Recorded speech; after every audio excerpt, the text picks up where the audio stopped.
and welcome back to Franklin Covey's On Leadership series. My name is Scott Miller, and as you know, I am privileged to serve as your host and interviewer each week. Delighted to remind our new viewers that this is now the largest subscribed to and distributed weekly leadership podcast in the world. We are delighted at all of those of you who are subscribing weekly or perhaps consuming it on FranklinCovey.com. If you're not already registered, please do so and have your teams join us as well. Great conversations each week where we interview best-selling authors, business leaders, both inside and outside of Franklin Covey. We also like occasionally to interview someone who may not be an author, because this is not a book review podcast, right? This is a podcast where we talk about all things related to thought leadership in the space around building a high-trust culture, executing on strategy, building leadership capability, and even building your own organizational and personal brand. And in many ways, that's today's topic. Today, we have joining us Peter Winick, who is the CEO of Thought Leadership Leverage, as well as the host by a podcast of the same name. Peter Winick, welcome to On Leadership. Hey, thank you so much for having me, Scott. Hey, I like your glasses, man. They look a little bit similar to mine. You had to kind of steal my thunder today, didn't you? I did. They usually wind up on top of my head throughout Same with the day. mine. We'll start with them on. I'm right there. We're in the same generation, if you will. So Peter, man, I am very encouraged about today's conversation because although you are not an author by choice, you are very much in the book business because your company and most of your career has been dedicated to the creation of thought leadership, helping authors and speakers and CEOs build their brands, build their influence, build their mouthpieces. And oftentimes it comes from a book that they perhaps have written or an article or such. So you very much have been in that industry for decades. We've been friends for a better part of a year, and I can start with introducing you by saying you are next to me, perhaps a step above me, one of the most articulate people in the world when it comes to really understanding what does thought leadership mean? What is its currency? How do you create it? How do you get anointed one? And we're going to discuss all those things in the next half an hour or so. Before I do that, would you just remind our viewers and listeners a bit about your own career path to give them some context for how you came to found and become the CEO of Thought Leadership Leverage? Yeah, so the short answer is in a totally accidental and nonlinear way, right? So early in my career, I was always entrepreneurial, and I like to build things and buy businesses and sell businesses and figure out how to make them work. And then the other side of me, which I thought was a totally unrelated piece, was I was just, for lack of a better term, a nerd. I was just reading business books all day and night and business magazines and anything I can get my hand on. Because if you're an underfunded entrepreneur, which I think is probably a redundant term for most of us, that's the cheapest way to get information into your head, right? So I was in my early 20s and saying, man, how come my people don't do what I'd like them to do? How come this isn't happening? And I'm like, somebody else must have figured this out. So I would just consume everything I could. And then those two paths sort of intersected about 16, 17 years ago, where I got brought in to do a turnaround at a company that was a communications consulting company that was global. And my entire career had been spent building things. And turnaround work I didn't really like because you're really salvaging and it's about disassembling or saving something, which is less fun. But what I learned from that company, which was a pretty well-known communications consulting company, is, wow, there's a whole business side to this thought leadership thing. And that's my jam. That's like, I think like a consultant in terms of Venn diagrams. Wow, entrepreneurial piece and thought leadership and content and all that fun stuff. And there's a business side to that. Like, sign me up for that. So here I am. So Peter, for our listeners and viewers that have heard the term of Kevin Bacon's 6 degrees of separation, I think it's more like Peter Winick's 3 degrees of separation because you know everybody. I mean, the books behind me, you know almost all the authors, you know their agents, you know their publicists, you know their editors. This has been the culmination of decades of work and helping to consult with these thought leaders to actually build their voices, build their platforms, build their influence, build their followers, build their business. Let's start and kind of level set for our audience because we hear a lot about this term thought leadership. My title at Franklin Covey is the Executive Vice President of Thought Leadership. It's one of the few titles in public companies, I think, in the world. And I have my own point of view, but since you're right heart in the middle of the business, will you kind of educate the audience on what do you see thought leadership is? What is it not? How does someone become one? Give us kind of your PhD on that. Yeah, so there's been some what I would call inflation around the term. Sure. That reminds me of some of the cool and funky terms that were bestowed upon HR people back in the dot-com days of 99, 2000, 2001. They weren't HR people anymore. They were chief happy officers or whatever. But I think true thought leadership as a definition, there's two elements of it. Let's just break it apart. Number one is thought, right? So what that means is whatever you're putting out into the marketplace, whatever you're putting out into the world has to be thoughtful. It's not parroting what someone else said. It's not, relisting what you've already heard. It's what are you adding to the conversation? What are you adding to the discipline? Acknowledging that you're standing, on the proverbial shoulders of giants, and you didn't just. It is very, very, very, very rare that someone invents an entirely new discipline. So number one is thought. The second piece is leadership. So what that means is, what is the direction that you have the courage, the wisdom, the guts to take that conversation to, right? I'm going to lead the conversation on innovation, resilience, creativity, leadership, whatever it is, in a little bit of a different direction. My objective isn't that everyone placate me and necessarily agree with me. I might have perspectives or points of view, or my research may have uncovered things that are a little bit different than the current trend. So to me, it's the thoughtfulness and the willingness to be a leader. That's what it really means. And I'll give you sort of what it isn't. There is a time and place for content marketing, but that's not thought leadership. Content marketing is using great content to deliberately sell or sell a product or support your client base. And the example I always use is, if I was in the business of selling diapers, I would put a lot of content marketing out to new moms about how to avoid diaper rash, because that's important to them. Let's not call that thought leadership, right? That's just not thought leadership. And there's examples of that type of stuff happening in financial services, CPG, et cetera. I think a lot of smart companies today in high tech, in financial services, and in professional services are actually investing heavily in thought leadership. So Peter, for those that are listening and watching today, and they hear this term, and now they're a little more clear on what it kind of means in their space, what advice would you give for someone who wants to become a thought leader? I always joke, you can't call yourself an expert. Someone else can call you an expert. And you shouldn't call yourself a thought leader, but somebody else can call you a thought leader. Well, what is a typical logical path for someone who wants to pursue the moniker of a thought leader? What are the ways? What are the missteps? What are the successes? Yeah, those so have that's a great question, it? Scott, because if you and I were to go to our dentist today and ask our dentist, how did you become a dentist? We know what the story is. Blah, blah, blah, went to dental school, blah, blah, blah, became a dentist. If you asked, 20, 30 thought leaders, how did you get here? There is no MBA in thought leadership. There is no linear path. There is no certification, right? So I've literally heard everything from I was homeless, I was the CEO of a publicly traded company, I was the founder of a .com, I've been an academic at an esteemed university for 30 years. I woke up one day and my boss was sick and he was supposed to give a speech and handed me the microphone. Never did that before and felt it was my thing to do. So I don't think there is one way, but I think a way to start is, number one, what is it that you plan to be a thought leader about, right? So what's out there that you think you have a unique perspective, something that is different than what's already being put out into the marketplace? And I think what a lot of people do is, I've seen really, really, really smart business people like CEOs of Fortune 50s forget basic business strategy when it comes to thought leadership. So if you and I were sitting around today, Scott, and said, let's open a little donut shop. Hey, great, that would be great. There's a series of things that we would do before we invested our time, our money, and our effort into do that. We'd say, let's do a little bit of a competitive analysis of the marketplace. Do we want to be in the high-end donut business? Do we want to be in the high-volume donut business? Is it going to be vegan? Is it going to be little donuts, big donuts? We'd have some sense of what the competition is, what our pricing is, what the cost structure is, et cetera. And I think a lot of times people sort of jump into the pool and on the way in, take a look to see if there's any water. So I think you need to do some competitive analysis and say, where is there room that's aligned with who I am and what I believe to add my voice? And I always ask, sort of somewhat snarkily, why you? Does the world need another book on ... And if you can't answer that question really succinctly, then you're probably not there yet. Peter, what do you think are the areas that are kind of saturated, and what are some areas that you think are really looking and craving for individual, original thought leadership?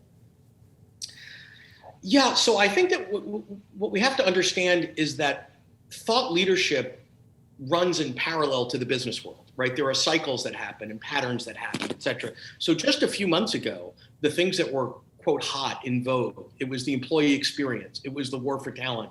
And it's kind of just, to be putting those things out in the marketplace aggressively today would indicate one is tone deaf, because we're not living in a war for talent, unfortunately. We don't have the resources to invest in the employee experience that we did just a few months ago. So I think there's short-term cycles that you have to look at. So I see people struggling with things like, I was on a call yesterday with somebody, how do you deal with onboarding new people that you've never met, right? That's a first for a lot of us. Like, we've screened them, we've hired them, and now we onboard them. And there's never this face-to-face. Coming to the office, I have my rituals and traditions. We take you out to lunch. We walk you around, all that sort of thing. Right. What's the impact going to be on culture? How do we need to be mindful of mental health and wellness in our people working under different stresses that we never imagined? You know, some people love work from home. Some people hate work from home. Some people are doing okay in this sort of COVID world. Some people aren't. And now, you know, as a leader and as a manager, are you tuned into that in a way that you might not have been before? Because I think good managers and good leaders were tuned into an individual direct reports issues, because they tend to happen one at a time. If Scott was having a tough time and he worked with me, I'd be able to, you know, let's go for a walk, Scott. You're not yourself. What's going on? But when everybody's off their game, which is the world we're living in today, how do you manage that effectively? So I think that's an area where we're seeing some people taking a shot at.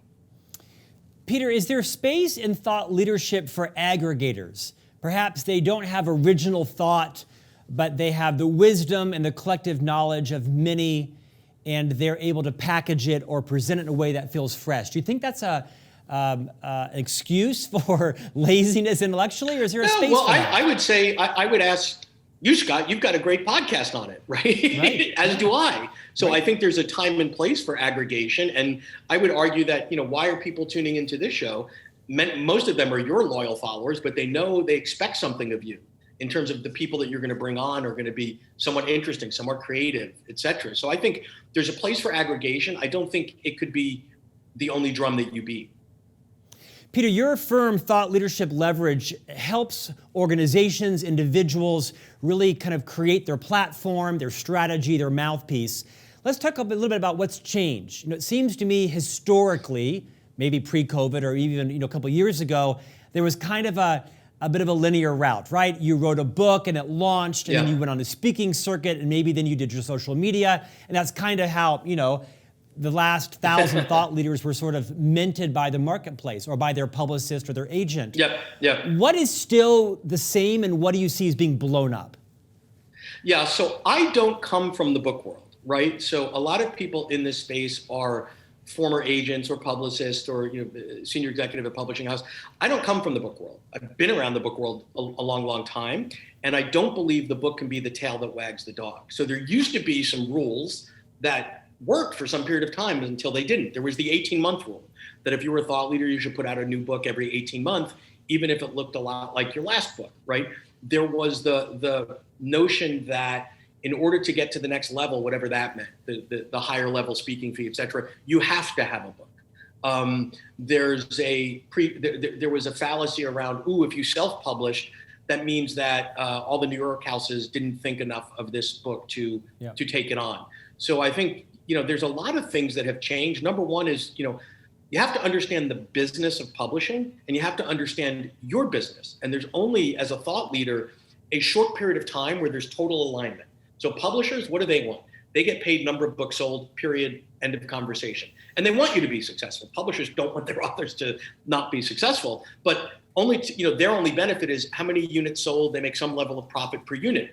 As an individual thought leader, yes, you care about that, but when you look at the end of the year or whatever the time period you're looking at, direct book revenue as represented by, royalties or dollars generated per book sold is or should be but a small piece of your overall business. So ultimately there's a lack of alignment there. So, I think that's the other issue is understanding where there's lack of alignment and finding a publisher that makes sense for you. There's I think a dated notion that everything has to be done through a big New York house. And I have nothing against the New York houses. I do work with them all the time, but I think there are instances to consider alternative publishers, et cetera. Some of them are, hybrid. Some of it is about the business model. If you're getting the sense from your publisher that, wait a minute, you're going to be the SVP of sales and marketing on this book because of your followers, because of what you do and how you do it, why do you want a partner that takes 80%? That might just be a business model question and say it's actually a better business if I publish that myself and capture the lion's share of the profit.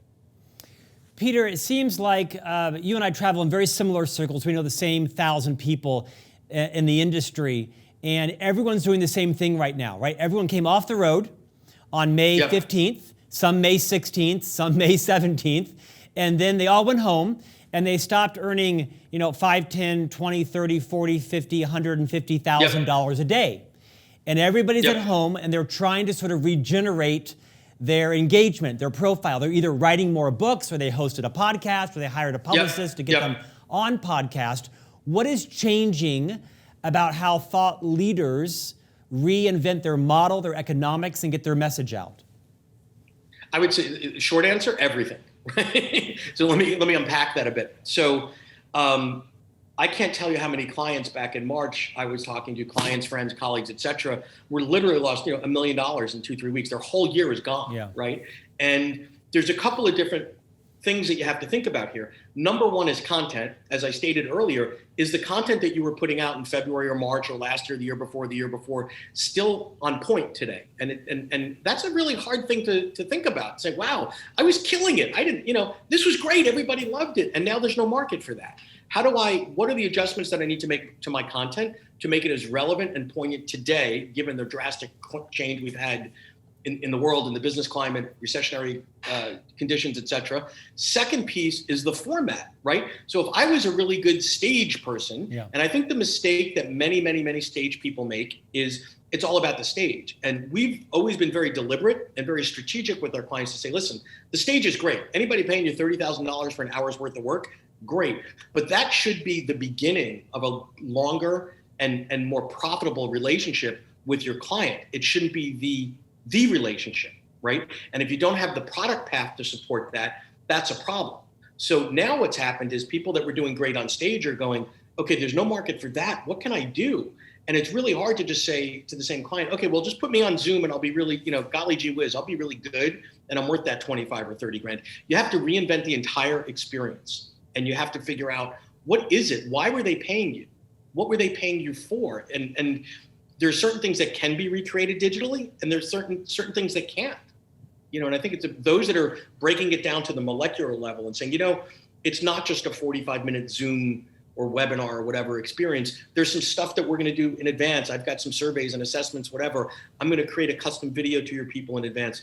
We'll do the 45-minute thing. Then I'll put them into cohorts, but re-examine the whole experience and think about how can you articulate to your clients the impact and the ROI of the investment that they're making in you. Because speaking was fairly easy. What was the buyer buying? Entertainment, engagement, and dropping a few nuggets. And we're just not in a climate for that, both financially and just where people's heads are. That's just not where the world is today, unfortunately. Peter, take a breath before you answer this next question. I want you to think about maybe one or two thought leaders that have built a big brand. They've built a business. They've had impact. They've changed lives. They've improved businesses. And they've done it really well. And you've also seen them start to pivot in this new economy, post-COVID. Do any names come to mind? And what is it you think they're doing right that others should take note of? Take your time. Well, I think that's two separate questions. Probably. There have been many that have done it really right. I think it's too early to say who's winning, right? I'm seeing right now a lot of experimentation, and I think that's a good thing. I think there's this odd window, and that window won't stay open forever, where you can say to your client, I've never done it this way before, but here's what I'm thinking. Right? You couldn't say that a year ago because why were they paying you the big bucks? Because you've done it before and you know the answer. So I think a lot of it is experimentation. We're seeing, I am seeing things like masterminds. I'm seeing people being really generous, people listening to what the clients want, speakers moving back into consulting and problem solving, creating multi-pronged events. I wouldn't say I've seen, here's the 3 winners that are killing it. I've seen a monitoring of about a dozen people that are doing things that are really, really interesting. I think it's too early. I think that the jury's still out. So answer the first part of the question. As you look back at the perhaps 20, 30, 40 years of thought leadership, when it kind of really became a thing with Stephen Covey and Hiram Smith and Ken Blanchard and the rest of the group, who are the ones that impressed you the most, that built brands that were enduring, but also impacted lives in a way that was, more about maybe even mission than just margin? Who did it right? Well, number one in my mind would be Covey and 7 Habits. The fact that, to me, the litmus test with a book like that, and there were very few at that level, is if I gave that to someone today, I don't know what the exact time frame is, 35 years or 30 years ago, later, right? 30 years, 30 something years ago, you're going to get that same aha, that same, wow that we all had when we opened that. So I would say Covey. I would say Tom Peters is a favorite. Blanchard is a favorite. Trusted Advisor is a favorite. Growth Mindset. There are certain books that once you're sort of exposed to them, you sort of can't take the lenses out of the glasses anymore, and they change the way you think in a good way, and they just add quality to your life, and they enrich your life. And then there are others that are sort of spiky, like, hey, that was sort of cool for a while, and then it sort of went away. But to make it everlasting and to make it evergreen, I think that's a pretty high bar. Peter, pivot off of perhaps the individual, the thought leader who has some fame and they're growing their own business, and move more into an organizational conversation. It seems like there is a developing interest with chief marketing officers and chief innovation officers and CEOs of public and private companies, where they're not trying to necessarily build their own fame or their own revenue stream because they're an officer in a firm, but yet they're trying to use that platform to obviously progress attention to the company's brand. What advice would you give people who are in a senior role inside of an organization that they work for? They're an employee, perhaps they're an officer or a senior person. What's that roadmap look like to decide what's right for your company, and what steps do you take to build thought leadership that perhaps is on your brand, but for the purpose of the organization's brand? So I think there are two forces at play there. Number one, you have to identify for that organization, what is that organization's platform that is not dependent on an individual. It's not the titled author per se. But so, for example, if I was running the AI practice at a big consulting house, what do we have to say to the world, right? And it would probably line up to the solutions that we provide. That you have to understand AI, it could increase efficiencies, et cetera. So you have to have sort of the organizational thought leadership question answered, and then you can say either on top of that or underneath that, in order to accelerate that or serve it, what do I do as the CMO, right? What am I out there saying and speaking and publishing, et cetera, as the CMO that might not be 100% exactly aligned to what the firm is saying, but there's clearly overlap, and I'm clearly being of service to the firm, perhaps with a little bit of a different flair or twist or nuance there. And I think it's a balancing act. There have been some companies that have gotten, quote, burnt by making someone sort of too big for their britches, right? Yeah. And I think there are ways to sort of institutionalize thought leadership so that you could, as a senior leader, have some of the spotlight, but not put fear in the hearts of your board of directors that, we just, created another rock star, and then, they're going to go out and be a soloist, because that's not good for anybody. Peter, we're taping this interview in early fall. School is just coming back in the U.S., and I'd like you to kind of Nostradamus me for a moment. What do you see happening, 12, 18 months from now, ideally post-vaccine? Do you think the thought leadership industry will come back to how it was? It'll come back halfway? Do you see us having 5,000, 10,000 person conventions again with speakers and breakout sessions and trade shows?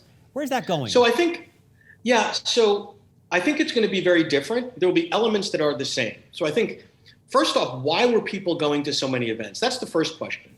And I think there's three answers to that question. Number one, if you're early in your career, that's a milestone when your boss says, hey Scott, I'd like for you to go on behalf of the firm to the annual conference in such and such. Yeah. And as a young 30-year-old whatever, you're like, wow, golly gee, that's pretty, that's an honor, and I get to go to Ruth Chris and all that sort of stuff.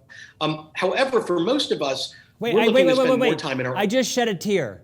I just put together travel, a conference, and Ruth's Chris. This was very nostalgic. I know. Let's have a moment. Yeah, let's have a moment. And I didn't even mention Cabernet and all that, right? So, we'll remember those days. We can Google them. But so I think for some, it is an acknowledgement and a milestone professionally. Yeah. But that's a small percentage. The other two reasons we went were content. It was convenient to go to Scottsdale for 3 days in February to hear everything there was to hear about my industry in one place, technology, trends, the latest thinking, and then some external speakers popped in there. But the third piece, and this goes into sort of human nature and will not be quelled by anything, is community. I like Scott. Scott likes me. We live in different cities. That's the once or twice a year we actually get to be together. Yeah. And it's career insurance. And we like to spend time with each other. And we like to share our networks with one another. And we like to just hang out a little bit. So I think the thought leaders that are smart now are dabbling with, how do I wrap my content that I know is good because it was good before, and how do I wrap it in some community? And I think we're seeing some really, really cool and interesting things there. Other thought that I have is, 2020 speaking's gone. 2021, it's going to be pretty awful, in terms of the event space. So let's say it finally pops back up to some semblance of what it was in 2022 or 2023 or whatever. The longer we do this, the longer we connect as human beings digitally, the more used to that we're going to get. So, if I was going to, 2 events a month, I might say, listen, that was a lot. And I got to jump on a plane and it's expensive and it's 3 days out of the office. I'm going to pick the 5 or 6 that really blow me away, that are worth my physical presence in a location for an immersive experience. And I think the bar is going to be higher for event planners to say, yeah, it can't just be the rubber chicken and blah, blah, blah, blah, blah. If I'm giving of myself for 3 days, I'm expecting something very experiential. Peter, in our final few minutes here, talk a bit about your firm, the nature of work it does. If someone is in an organization or they're an entrepreneur and they're looking to raise their brand or their company's brand through thought leadership, how do you work with someone and how can they learn more about that? Yeah, so, the way we work with everybody, be they a thought leader, an author, an academic, a consultant, or someone on the organizational side, is we're always starting, more often than not, on thinking about strategy. What is the strategy here? Because many people, individual thought leaders, did not get into this in a very deliberate and strategic way. It just sort of happened and it worked really well and that was good. But it's never too late for strategy. So we're always looking at what is the strategy in terms of who is your target market with a high level of specificity? How do they consume content? And by consume, I don't mean download cat videos, but what are they willing to pay a premium for? What are the problems that you actually solve? What are the choices that someone has when looking at you versus other solutions? Another solution could be doing nothing, internal, or direct competitors. So we help with strategy. We help with brand and platform. We have full product development capability, so we can take stuff that started as an idea in your head and landed in a keynote or a book or a workshop or in your coaching and turn it into other things that don't require you to be in the room or in the Zoom for dollars to change hands. And ultimately, we support our clients in the long term by taking on active roles in sales, marketing, business development, and business management. So those are the areas that many of our clients either don't enjoy or don't do well, or would rather get that sort of proverbial monkey off their back. So that's sort of the suite of things that we do. Peter, I think it's true. You said it earlier. FranklinCovey is probably one of the sterling examples of how we have taken thought leadership and not just built a public relations mouthpiece around it, but really helped provide democratization, if you will, to access our content. And of course, if a client likes it enough, then they can buy our all access pass and implement it. Another great example is one of my favorite books ever written. Is called The One Thing. It's up behind me. It's from, of course, the people at Keller Williams and a friend of mine, Gary Papasan. Here's a book that was written by the founder, co-founder of one of the largest real estate firms in the nation. They wrote a book about how they goal set. And I don't know that book, which has sold millions of copies, I don't know that anybody listed their house because they read that book. But I'll bet you Keller Williams has recruited and retained industry-level salespeople because of the way that book has permeated their culture and has allowed them to list homes and market homes. I'm guessing The One Thing is a great example of thought leadership at the corporate level, made a couple guys famous, but it also had great internal consequences in terms of employee morale and culture. So I'll see your one thing and raise you a Delivering Please. Happiness, Yeah. right? Well, we can play nerd poker here. So I think Tony Hsieh, when he came out with Delivering Happiness, similar thing. That was basically a book about the culture of a call center. Yeah. Like, really? Who would want to buy that? That was really cool. And I think it did a ton, exactly what you said, about recruitment, about retention, about understanding the culture. And they've actually turned what has always been perceived as a cost center, the call center, into a profit center. People pay money to tour that. Well, they did before COVID, but people are actually paying money to walk around the call center. So I would ask yourself as a company, what is it that we have that's a byproduct, that we just do that we might be able to turn into something of value to another population? I'll give you one more. I think the book was called The Ritz-Carlton Way, where someone wrote a book. Right? One of the CLOs at Ritz-Carlton back in the day, when that was the penultimate brand in luxury before they were acquired by Marriott, about the Ritz-Carlton Way. And they basically took the Training and Development Institute and opened it up to everybody else, ex-hospitality. Right. So taking a cost center, making it a profit center, based on it's running on the engine of thought leadership of what that company's about and what it represents. Peter, we're going to end on this compliment to you, because one of the things I like most about you, other than your expertise on something I'm passionate about, is you're a very abundant person. You and I have kind of Dueling Podcast. We have a lot of similar but different guests. Talk a bit about your podcast. Who are some of the guests that you've had? Who's coming up? And how can somebody register? Yeah, so the podcast is Leveraging Thought Leadership. I've been blessed that I've had, I'm amazed at who we've had. So we've had Dan Pink, we've had Marshall Goldsmith, Stephen M. R. Covey, Ken Blanchard, we're saved with Tom Peters, Chester Elton, Rita McGrath. I mean, go on and check the list. What we talk about, which is what I think makes it unique, is only two things. It's not a podcast to go on to just pitch the book. There's 80,000 others to do that. We talk about, number one, the journey. How did you get here? And that's because I'm personally fascinated with that. So it's somewhat selfish, and I think others are intrigued by that question. And then the other thing is the underlying business model. So it's been designed to bore the heck out of anyone that isn't really in the business side of this. So it's on iTunes, it's on Spotify, it's on all the usual suspects. And we put out 2 episodes a week. There's so many episodes coming out, it changes all the time. Well, it's a superb podcast. I highly recommend it. I'm looking forward to listening to the interview coming up with Tom Peters. Peter, thank you for your time today. You're in Manhattan. You're coming out of a couple of months of quarantine. I wish you and your family well, and look forward to collaborating with you more on building this thought leadership industry and making sure that all of us are good stewards of it as well. Peter, thank you for your time today. Thanks so much for having me. And thanks for joining us on another episode of On Leadership with Scott Miller. If you're not subscribing, visit FranklinCovey.com, click on the tab, register. It comes out every Tuesday via email that has this video interview as well as an audio edition, including my weekly blog and a Franklin Covey downloadable leadership tool. And you also can subscribe on all your favorite podcast platforms. Thank you for joining us, and we'll see you back next week for a new conversation.